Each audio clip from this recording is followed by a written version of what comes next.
In the next edition of It's About Money, my guest is Larry Steffler. He's the Executive Director of the Friends of the Historic Two Saints. Stay tuned for our next edition of It's About Money.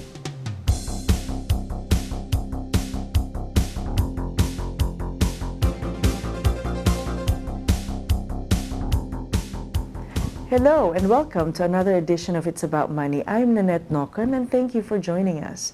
Today my guest is Larry Steffler. He's the Executive Director of the Friends of Historical Two Saints, and I'm really excited to have you here today. Thank you for joining me. Well, thank you for inviting me and giving me a chance to let people know about Friends of Historic Two Saints. Wonderful.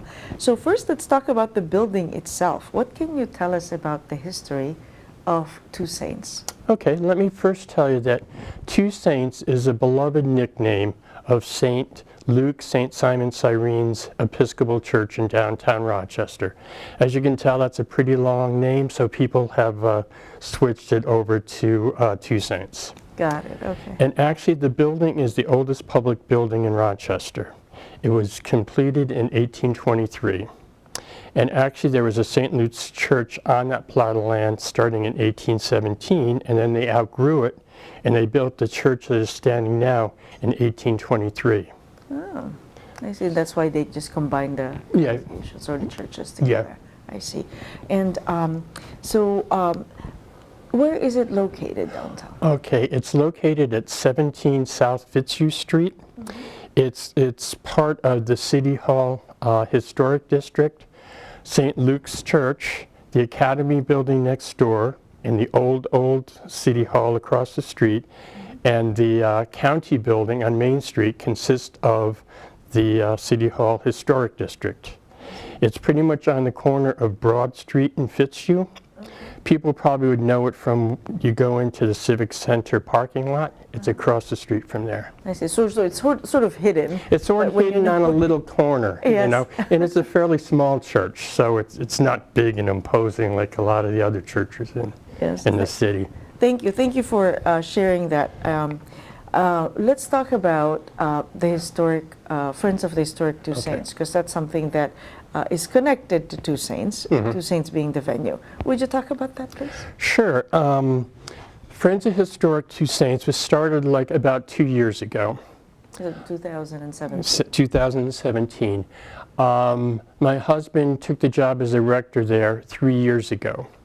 And so I moved here because of the building. And the more I was in the building and the more I read about the building, I thought, oh boy, this building has to be saved. There's so much Rochester history.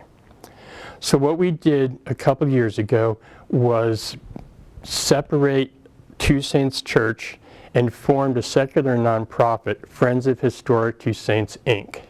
And Two Saints Events is part of Friends of Historic Two Saints. You're trying to raise money to restore the building. Yep. Yeah, right?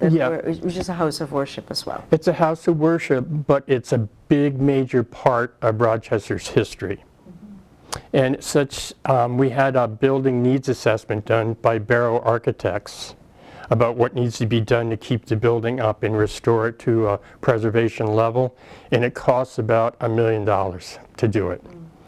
But she prioritized the list of what needs to be done. So right now we're focusing on putting a new roof on the 1823 building, which is probably going to be $120,000. I see. And so to raise funds for that, not counting, you don't want to count on the congregation because the congregation is... It's getting smaller and, you know, they really can't afford it. Sure. So I really saw a need to start a nonprofit to raise money. And it's pretty much a three-pronged situation. There's Friends of Historic Two Saints. That's where I write grants and where I ask for corporate and individual donations. And then there's Two Saints Events, which rents out the hall, and all that money goes to restoring the church. And also, behind the original building, there's a 1925 school building called Tyler Hall, and in the future we would like to clean it up and rent it out for income. But that's a little ways down. I see. So I'm focusing on Friends of Historic Two Saints and Two Saints events right now. I see. So what you could do right away. Yeah. Yeah, but then it sounds to me like you're thinking of sustainability Yes. for the church. That's wonderful. Mhm. So tell me about, like, in terms of grant writing that you do, which is the first part of it. Are there a lot? Is it mostly Rochester organizations that help fund? Well, so far it's been Rochester. Well, this is New York based, but it's all about the New York Land Conservancy. Uh-huh. I wrote my first grant, and I got a $15,000 grant from them. All right, to use congratulations. Thanks. And it's a learning curve, learning how to write grants. And I just did a grant and turned it into the Rochester Community Foundation. We'll find out in August if we did get awarded a grant. Mm-hmm. So I also have lists of possible grant possibilities that I'm going to start working through when I have the time to see if there's any more money out there, because it's a little bit more difficult to get money for church buildings. Sure, with stuff, Yeah. but then the historic nature is when you want to bring in those funds. So tell me about the events, because that seems to be a little bit broader. Okay, I'd like to do that, but what I really would like to do is give people a sense of the history in that building. May I? Sure, please. Yeah. Go ahead. Okay, like I said, it was built in 1823. Nathaniel Rochester, our city's namesake, was a founding member, and he raised a lot of money to build the building. And when that church was erected, it wasn't even Rochester, it was Genesee Falls. And a lot of the early vestry and wardens, don't get freaked about the word warden. The warden's just the head of the church. Okay, gotcha. Okay. People go, warden. But anyway, some of the early church councilmen, people in that church, were really movers and shakers of Genesee Falls. Like Jonathan Childs, the son-in-law of Nathaniel Rochester and the first mayor of Rochester, was the vestry leader. August Daubney was the first printer in Rochester. He was a member. John Mastick was the first lawyer. Silas Smith's the first store owner. So there's a lot of Rochester history condensed in that building. I see. Wow. So really started by a number of prominent people. That really helped Rochesterville and Genesee Falls become the city of Rochester. And there's a wonderful plaque on the wall from 1832 which commemorates the death of Nathaniel Rochester that's been there since he died in 1831. Oh wow! So service must have been there, and yeah. Okay, got it. Wow. So it's really important. Besides just being a church building, all the history that happens in that building needs to be preserved and saved. I see. So in a lot of ways, so as the events place, there's a lot of history that comes with it. Even though it's a church as such, there's the, like, historical importance, like you had said. To the city of Rochester. Yeah. Okay. That's great. That's a great background. Yeah. For me, it's just worth saving. Well, thank you for that. You're moving to Rochester, and then. Yeah, it's ironic that that's the reason I came here. But the more I heard about the building and read about its history, I say we gotta do something to save it. That's great. So, so in the events part. So you've got different things going on, events going on here, right? So the thing about the church, it's a fairly small church compared to a lot of other churches. So it's not a big, imposing place. So it's great for concerts. It has great acoustics. We have a 1925 Skinner organ that's kept up wonderfully. Actually, the first organ in the city of Rochester was in that building. Oh, wow, okay. So but the organ now is not the same. No, it's not the same one. It's from 1925, but it's really high quality.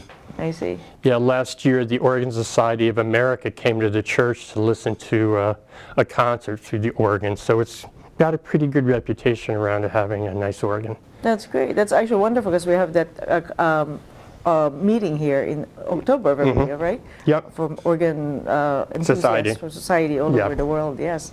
Nice. Oh, that's nice to hear. Okay. Yep. And also, before we got to the church, they had taken out half the front pews. So there's a lot of big open spaces.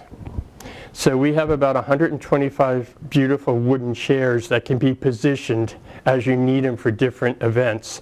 We can have sit-down dinners for up to 75 people. We can move all the chairs out if we need an orchestra. you know, and downstairs in the newer part of the building, we have a fully equipped commercial kitchen. So it's not a large space, but it's pretty intimate, and it's good for small gatherings. Sure, I mean, 75 sit-down dinner is Yeah. a reasonable number of people. So tell me about that. So before you came to the church, so to have this Friends of Historic Two Saints, you said that they had removed the pews, right, and made seats. Is that right? What was the purpose of that? To make it more flexible, to make it more usable. Because actually, I found out recently, Two Saints is one of the few places in Rochester, besides the music schools, that has enough space for a small orchestra and has an organ. I see. So UNR recently did a chamber music concert featuring the organ, and that was wonderful. The sound of the organ in that space, it was really... So prior to that, they were doing these concerts at the church. But was it a events type of thing, or you No. just wanted, okay, so it's part of the service or something for the congregation? Yeah, like I mentioned before, the congregation's getting older and smaller, and like churches everywhere, they're struggling to find meaning in modern society. Sure, I see. Okay. And that's part of what Keith wants to do at the church, and the bishop, is open the space up to the community so they can experience the history. You know, they don't want to proselytize the people, they just want to open up the space and let the community use it. Yeah, because it's really good, because if there's income, awareness and income for the church, it's a stronger structure for the congregation. And plus, raising money separately from the church takes a little pressure off the congregation. Sure.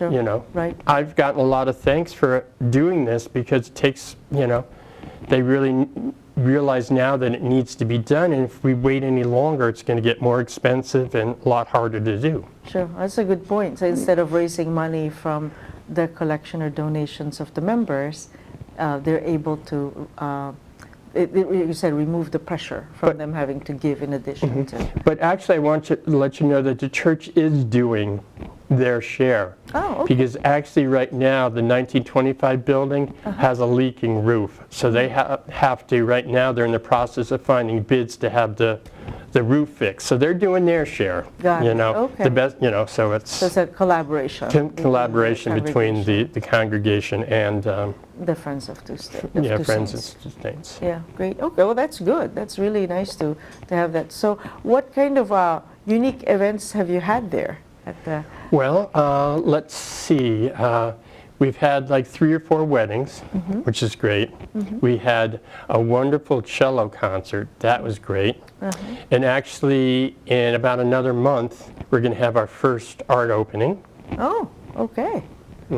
That's nice. And we've had a couple sit-down dinners for various people that wanted to have parties and support. A good selling point, I think, of having events there is letting people know that all the money that they pay towards the event goes towards restoring the church. Yeah, sure. So that's wonderful. And you're doing this is this a paid position for you to be executive the first couple of years, I didn't feel good about taking money out of it, and now I'm just taking nominal salary. Sure, if all the time you put into it. We won't go there. We'll just the kindness of your heart. It's really and I'm in a position in life right now where I don't have to make a lot of money, so putting the effort in, I really enjoy it. And the people, I'm finding out this is how I get to know people in Rochester, because for me, starting this, I'm a relative newcomer here, so I didn't know a lot of people. Sure, yes.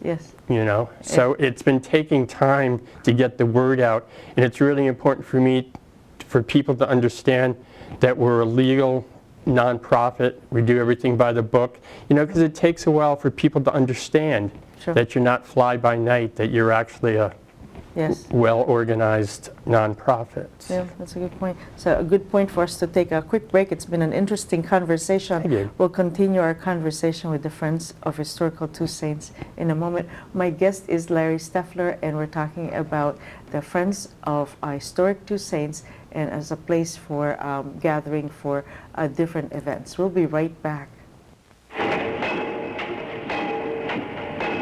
The way things are going, In the next 10 years, we may build more buildings than were built in the first 200 years of our history.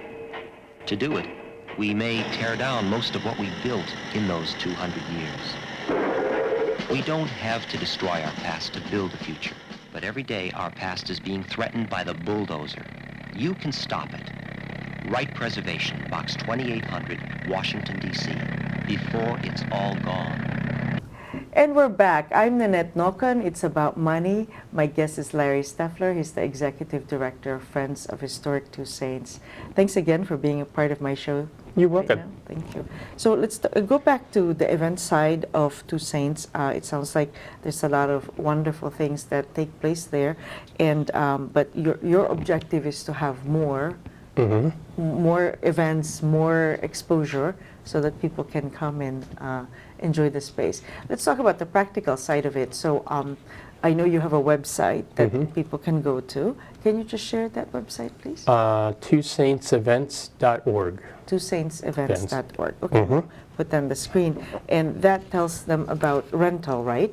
So usually when people are looking for a venue, the first thing is like, you know, how much does it cost? Yeah, price. So this is 2019. Obviously, there's a possibility for cost of living adjustments and things like that. But how much does it cost to rent the space? Well, I really started out, I think, with a fairly reasonable price for weddings. The weddings are $800, and in the winter they're $850, and that includes, you know, 3 hours of the day of the ceremony and an hour of rehearsals the evening before. Okay, that's So yeah, good. it is reasonable compared to the other places around. And also we rent out the hall for meetings, dinners, etc. for $75 an hour. I see. Okay, so that's so if someone just needed for a short period of time, that's how much it would cost. And so besides the church itself, it has a kitchen. So if someone wanted to do events, they could have somebody come in and make the preparation. Yeah, we could have a caterer come in. And actually, I was in the restaurant hospitality industry in a past life for 20 years. So setting these sort of things up and arranging and dealing with people is comfortable for me. Sure. You know, I don't have a problem with that. Right, right. That's great. And because of your knowledge, that makes it easier to have the conversation. So the kitchen is in good shape. Yes. Someone comes in and will have to bring a caterer, or they do the meal preparation themselves, that they could do that. Yeah. Yeah, that's great. That's wonderful. You know. So how do you get the word out? I mean, what's your objective in terms of the money you need to raise and for the restoration of the building itself? You know, I'm a fairly impatient person when it comes to this, but I do realize that people have told me, like Wayne Goodman, the director of the Landmark Society, that it really takes about 3 years for a nonprofit to get out there really into the community and people knowing what it is and what its mission is. So what I've been doing the last couple of years is just any way I could getting the word out. We've had a couple open houses at the church just to get people in. I did a couple interviews for the newspaper, WXXI, did a little thing on Two Saints. So I'm slowly getting the word out. Last week we had a booth at the Cornhill Festival just to show people and tell people what we're about. Yes. Oh, great. And then I also volunteered with the Landmark Society at the statewide preservation conference that was at the Sibley building here, and I, of course, talked it up there. Yes, nice. You know, so it's just putting myself out there and getting, and the more events that happen, the more things we have to post on social media, so it builds on itself. Yes. Oh, very nice. That's great, because and then they could reference the website, but then you have other social media stuff. That's great. So have you been versed at social media, or do you actually have to learn? I'm learning. Yeah, yeah. I don't know if it's my age, but I didn't grow up with social media. Yes, of course, I totally understand. Don't know a lot of the things that happen there. So anyway, has the strategy been successful? Would you call it successful in terms of the pace? I know you given advice that it takes 3 years, but are you comfortable with the pace? You know what? I'm pretty pleased about how we're doing so far, considering we've actually been a nonprofit for just about 2 years. Our focus has been on raising money for the roof for the 1823 building, and we're at 75,000 of the 120 we need, and I think that's pretty good Yes, yeah. for a little nonprofit that's just starting out. Sure, sure. Because, I mean, do you have a timeline to raise that million that the architects have said? I said on the website 10 years. Yeah. Oh, great. Well, that's wonderful. That's terrific. And I'd love to tell you a little story about a descendant of Nathaniel Rochester who lives in California. She wants to remain anonymous. But out of the blue, she sent me a jewel encrusted cross and an opal. And she said in the letter, said, I've been hearing what you're doing with the church.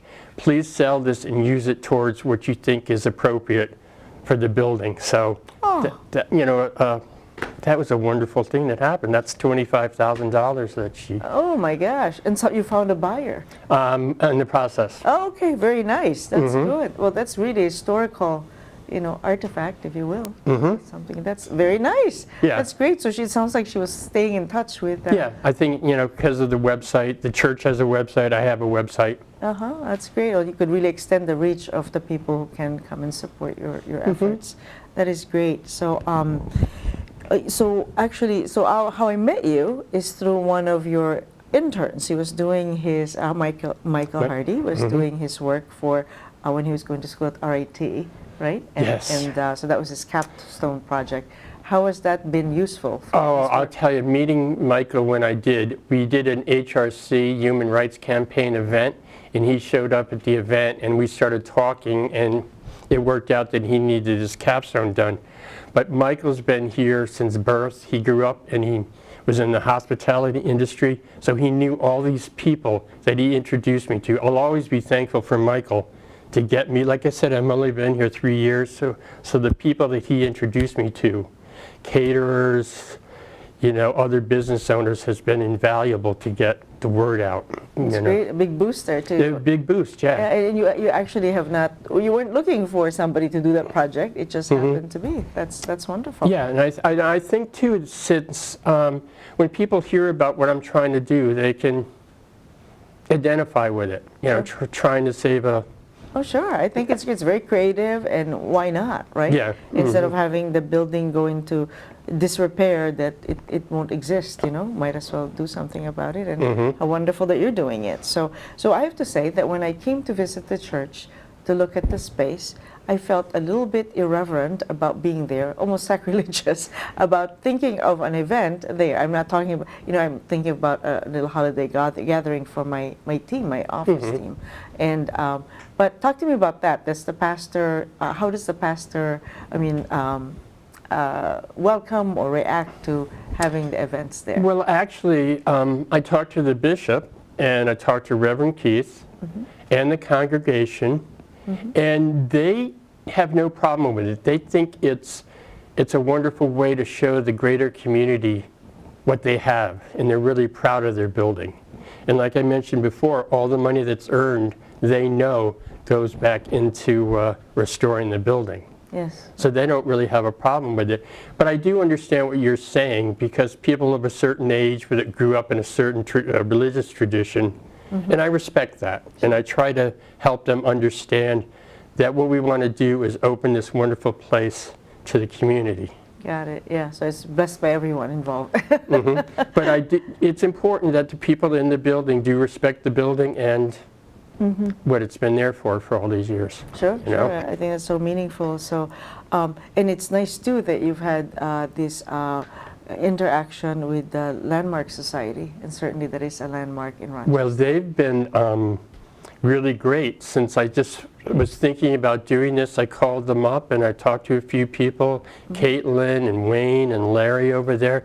They've really been instrumental in giving me support to keep going. Sure. Yeah, that's fantastic. Yeah, it's great. You need those people to help you. And Wayne wrote me a wonderful letter of support when I did a grant for the Rochester Area Foundation. It was a very nice thing. Nice, beautiful. That is great. So, if you decided not to choose the creative way to raise the funds for restoring the building, I mean, I can't even imagine what it would be like. I mean, I think the building, I'm really not sure what the Diocese of Rochester would do, but it's at the critical point now to get it better before it really starts crumbling. Got it. Our focus right now is to get the envelope of the building, the roofs all taken care of, and then the masonry, and then go from there. Because if the envelope of the building is not right, then But you need the outside. and it'll just get more and more expensive, and I would hate that they'd sell it to a developer or something. Oh, but- turn into apartments, so it could be, but I don't want to do that. No. And avoid it. So, so in the work that you're doing for the Historic Two Saints and events, what would you say is the most rewarding, challenging? Like, how do you see moving forward? I know you're looking at a 10-year accomplishment, period to accomplish Okay, this. I just still get this inner grin when I see people come in there and go, I've lived in Rochester my whole life. I didn't even know this is here. And they're going, this is a beautiful space. Yeah, that's great. That's wonderful. Yeah, and, Yeah. and that's in terms of like how much time do you devote to raising money and all that? I mean, it's a full-time job. I don't. You don't want to even think about it, I don't right? keep track of it. But what I've done is I've learned that, a balance. The funny thing of it is we live downtown in the Bevier building, which is an old RIT building. I sit in my kitchen table, I look at the window, and the church is framed right in my... I can't get away. Oh, that's wonderful. That's Yeah, great. I but- think, yeah, go ahead. But I think what I need to do to move forward, which I'm focusing on now, I've been taking classes and stuff, since this is my first endeavor in doing this, learning how to develop a board. We have the basic board members we needed to incorporate, but I think to move it forward, we're going to have to find working board members that can help me keep moving it forward, because I'd hate to, after putting all this effort into it, let it fizzle out because we don't have the manpower, woman power to move it forward. That's great. That's really wonderful that you're always keeping ahead, and plus you have the third part of the fundraising that you're thinking about. So in order to create that continuum, it'd be good to have a working board that would help. And like I said, I've only been here, I'm a relatively newcomer, so it's going to take some time, but I'm going to start putting the word out. And I think now we have a strong enough or long enough track record that people will, Sure. Yeah, go and contact you and hopefully have their events like music events and so on. So this is great. Are there any other words that you'd like to share with our viewers about the Friends of the Historic Two Saints? Well, you can always go to Two Saints Events, and there's a donate button. Okay. You can donate to the website. And I also want people to feel that they can come and visit the church. My contact information is on the website.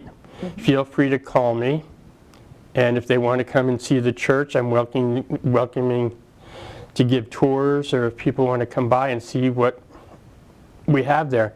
And I really don't think we can afford to lose this building. Yeah. So. Well said. Yeah, I'm with you. I think that's great. So we thank you on behalf of the community for the efforts that you're doing to keep the historic place. Well, you're welcome, and my new hometown of Rochester, I really think it's a wonderful place to be, and it's enjoyable to be a part of maintaining its history. That's wonderful. Thank you so much. And thank you, our viewers, for joining us. My guest today at this show is Larry Steffler, and he's the Executive Director of the Friends of the Historic Two Saints. Until next time, I'm Nannette Nocon.